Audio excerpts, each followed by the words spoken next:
Hello guys, welcome back to our channel. তো কেমন আছো সবাই? আই হোপ সবাই খুব ভালো আছো। তো নতুন করে আর ইন্ট্রো দেওয়ার কিছু নেই, কারণ এটা একদিনের ট্যুর, তার মধ্যে আমি ভাগ ভাগ করে কেটে দিয়েছি, তার কারণ তোমাদের দেখতে সুবিধা হবে। তো এখন হচ্ছে দুপুর প্রায় 3:30 ওভার হয়ে গেছে। আমরা লাঞ্চ সেরে এখন যাচ্ছি হচ্ছে ভিক্টোরিয়ায়। তো এই যে এই টোটোয় করে উঠে গেছি, আর টোটোতে নিয়েছে 20 টাকা পার। তো আমাদের মতন কিন্তু ওই রকম টোটো না, এখানে দেখতে পাচ্ছ অনেকটা লম্বা টোটো, আর অনেকজন ধরে আর কি, মানে মানুষজন। তো চলো দেখে নাও তোমরা। ভিডিওতে আমি বেশি বকবক করছি না, আমি একটা কি বলবো, মানে সাউন্ড দিয়ে দিচ্ছি, আর আমার কথা অনুযায়ী দেখতে গেলে কিন্তু অতটাও তোমাদের ভালো লাগবে না, যার জন্য আমি একটু মিউজিক দিয়ে দিচ্ছি। তো চলো এনজয় করতে থাকো ভিডিওটা, আই হোপ তোমাদের খুব ভালো লাগবে। তো চলো দেখতে থাকো।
জয় শ্রীরাম। बोलो राधे राधे। जय श्री कृष्ण। জয় শ্রীকৃষ্ণ। জয় শ্রীরাম। এটাই হবে আজকে। অবশেষে আমরা এখন শীতের ভেতরে কাঁপতে কাঁপতে চলে এসেছি মথুরাতে। বাপরে, কৃষ্ণ এদিকে জন্মস্থান মথুরা, বৃন্দাবন।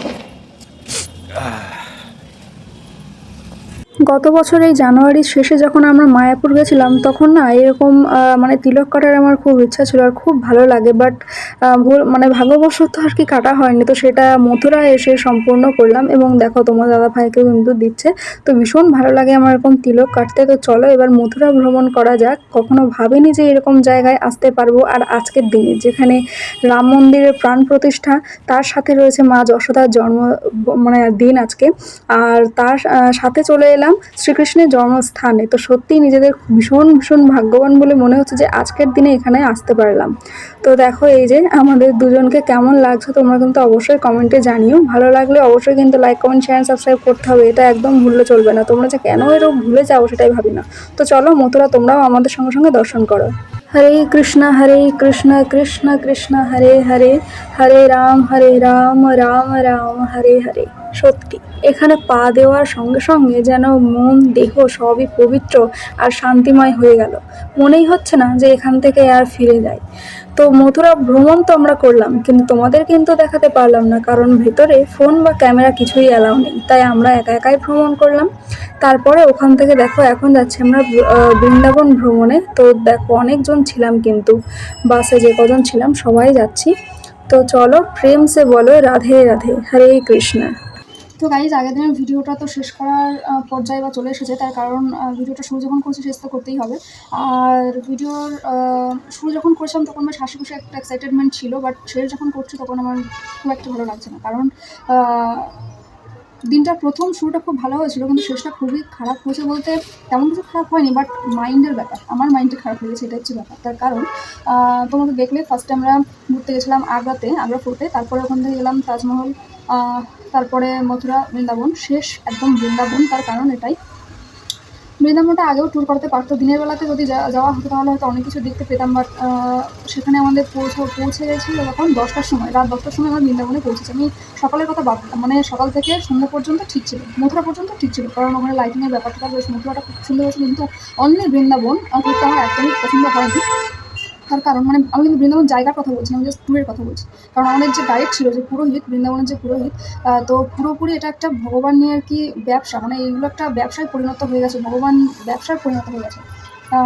যাই হোক ওখানে গেলাম, গিয়ে উনি মানে এই রুমে এরকম এত ইয়ে ছিল, গোপী ছিল, এখানে এত গোমাতা পুজো, এই সে অনেক কিছু বোঝালো, এই হয়েছে এত হাজার এত এরকম অনেক কিছু। ঠিক আছে, যেগুলো আমরা কিছু কিছু জানি বা কিছু কিছু জানি না সেগুলো জানলাম, এগুলো ঠিক আছে। কিন্তু তারপরে মেন ব্যাপার হচ্ছে আসি পুজো দেওয়ায়। পুজো হয়েছে মোটামুটি, ছোটো একটা মন্দিরে পুজো দেওয়া হলো।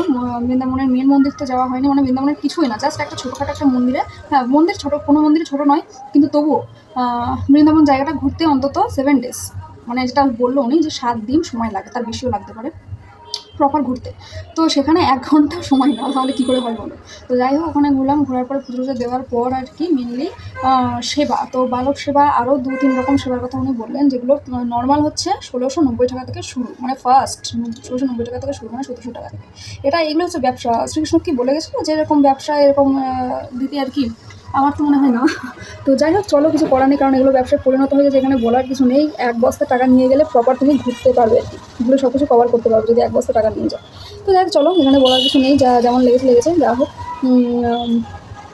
এই হচ্ছে ব্যাপার। তো চলো ভিডিওটা এখানে শেষ করছি, কারণ এটা নিয়ে বলতে গেলে অনেক তর্ক হয়ে যাবে নিজেদের কাছে। তো ঠিক আছে, বৃন্দাবনে পা রেখেছি, এটাই হচ্ছে সবথেকে বড় ব্যাপার।